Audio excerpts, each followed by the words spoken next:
Cordial saludo, docente y compañero. Mi nombre es Álvaro Leonardo Hernández Pinilla, estudiante de la Universidad del Quindío, del programa de Ciencia de la Información y la Documentación, Bibliotecología y Archivística. Me complace presentarles este video centrado en la reflexión sobre la legislación documental como consecuencia histórica en la estructura del Estado colombiano. En el transcurso de los próximos minutos exploraremos diversas dimensiones, desde los postulados de Noam Chomsky y hasta las políticas públicas relacionadas con la gestión documental.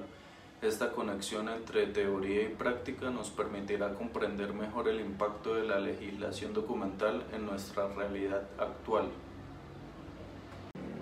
Bueno, como primer tema de este video vamos a hablar sobre los postulados de Noam Chomsky y la problemática documental. Noam Chomsky es un lingüista, filósofo, científico, historiador y activista político estadounidense, conocido por sus contribuciones al estudio de la lingüística y su crítica a la política exterior de Estados Unidos. Sus postulados más influyentes se centran en la teoría lingüística y han tenido un impacto significativo en la comprensión del lenguaje y la mente. A continuación presentaré algunos de sus postulados clave. El primero es la universalidad de la gramática. Chomsky sostiene que la capacidad para adquirir un lenguaje es innata en los seres humanos y que existe una gramática universal que subyace a todas las lenguas naturales. El segundo postulado es el LAD, o el dispositivo de adquisición del lenguaje. Chomsky propuso la existencia de un LAD, un mecanismo innato en la mente humana que facilita la adquisición del lenguaje. Este dispositivo permite a los niños aprender el lenguaje de manera rápida y eficiente, incluso en ausencia de una enseñanza formal. El tercer postulado es la gramática generativa.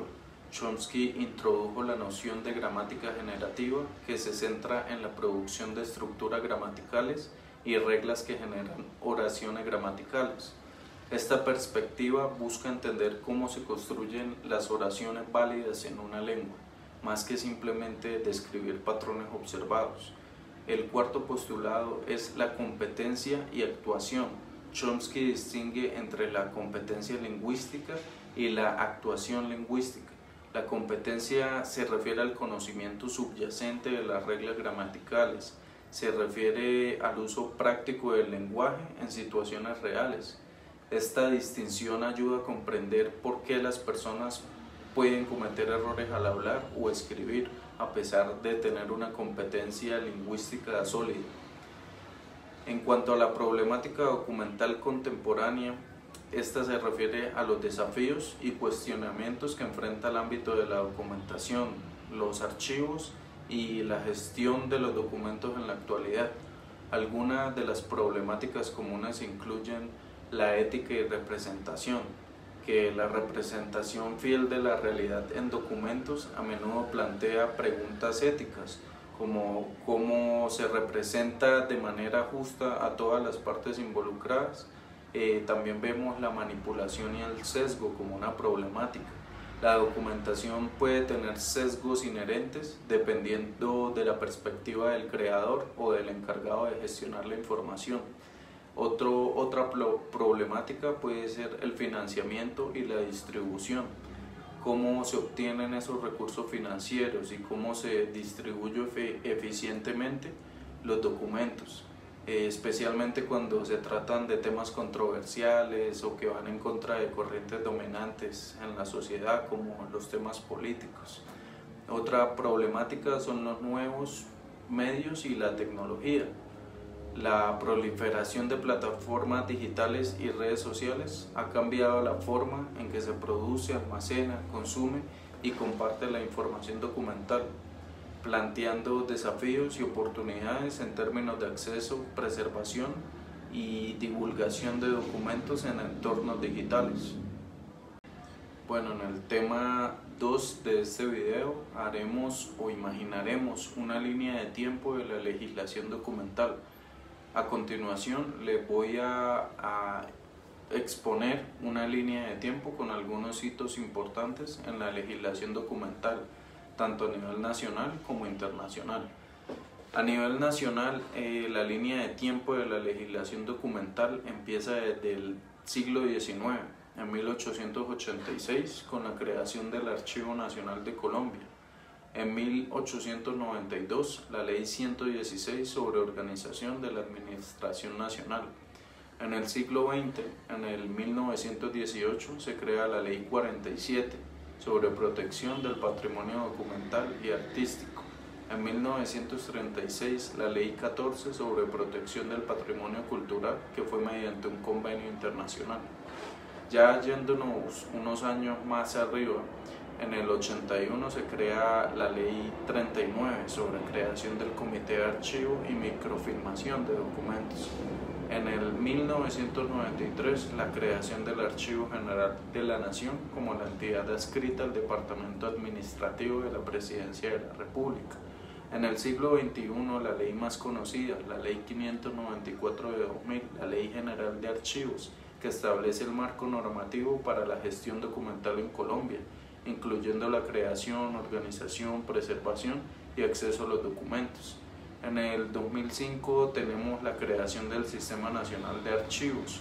En el 2014 la Ley 1712, la Ley de Transparencia y Acceso a la Información Pública, que establece el derecho de todas las personas a acceder a la información pública, incluyendo los documentos de las entidades públicas. Ya en el 2015, Colombia se adhiere a la Convención sobre la protección y promoción de las diversidades y las expresiones culturales de la UNESCO. Y en el 2020, el decreto 1080 de 2020, que es un reglamentario de la 1712 del 2014. Continuando con la línea de tiempo en la legislación internacional, en 1948 nace la Declaración Universal de Derechos Humanos, que establece el derecho a la libertad de expresión y acceso a la información como derecho fundamental.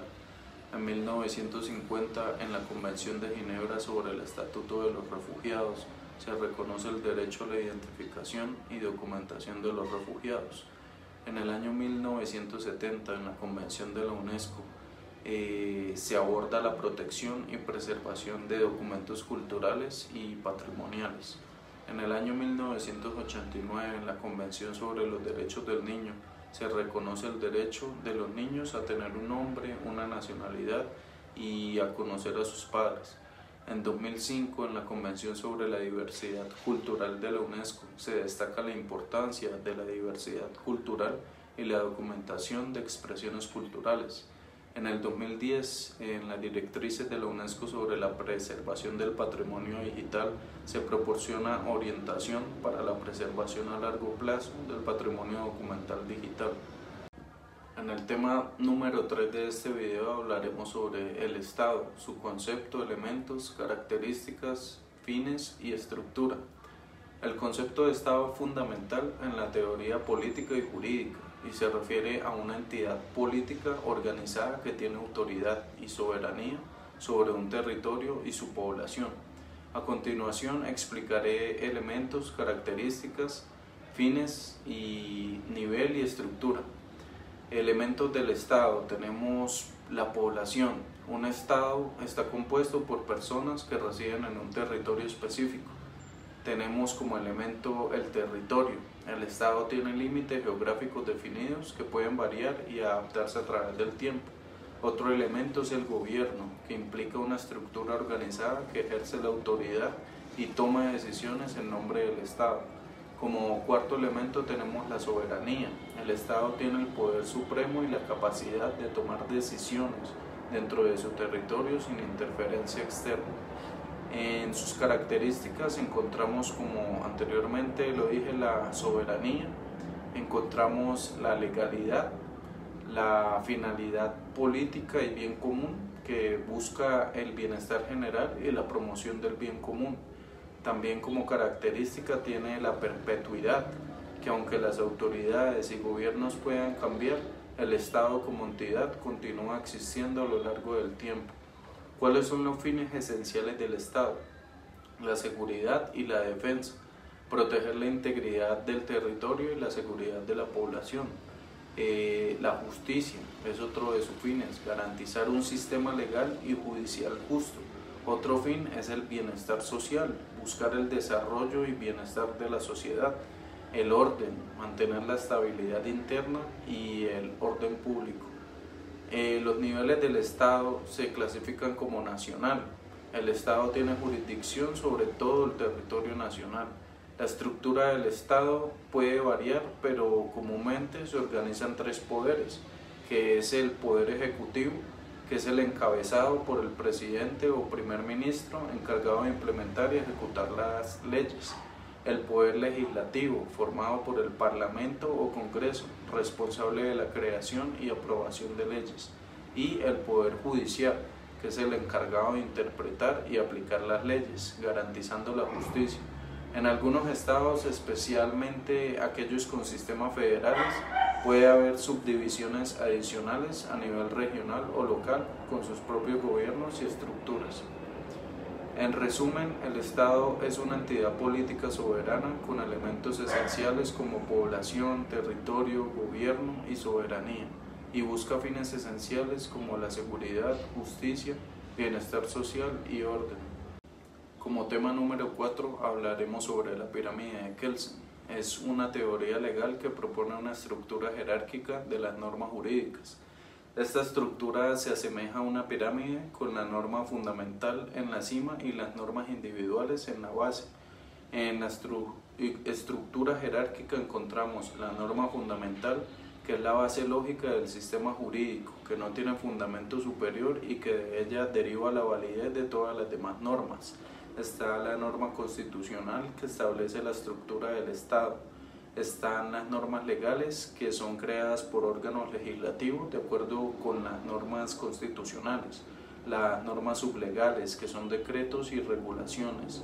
Las normas individuales, que son decisiones específicas tomadas en casos particulares, como sentencias judiciales.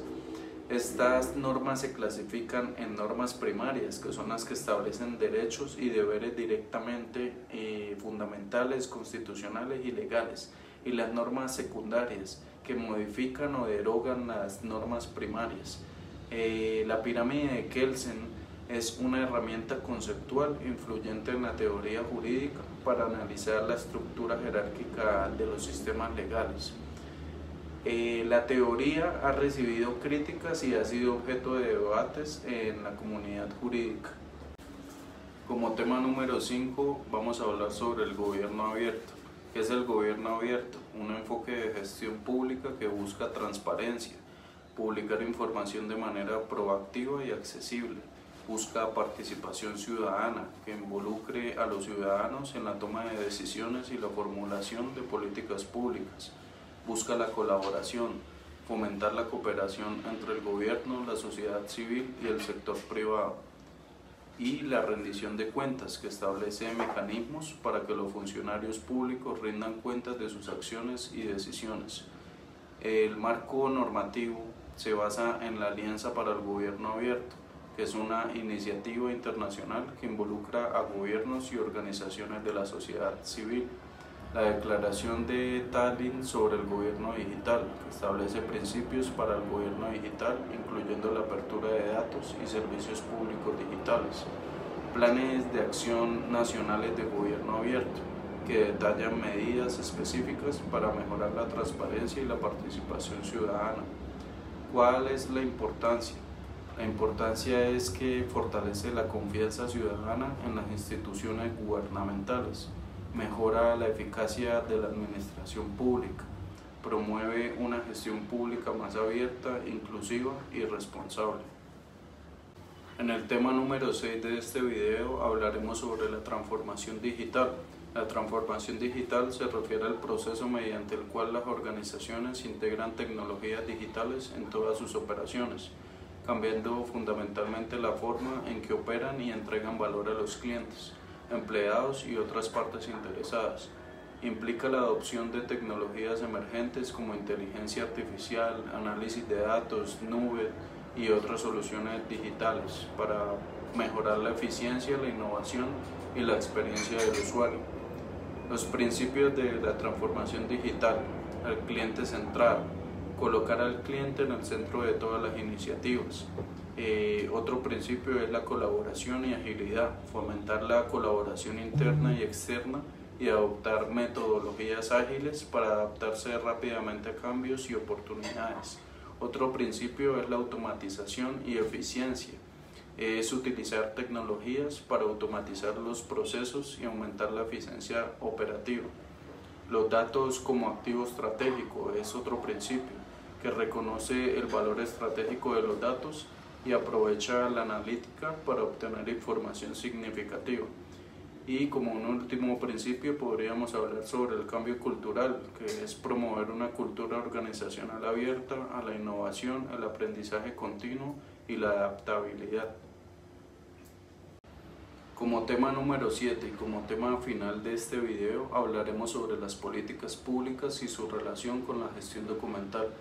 Las políticas públicas son declaraciones formales que indican las intenciones, metas y acciones planificadas por el gobierno para abordar problemas específicos o mejorar áreas particulares de la sociedad.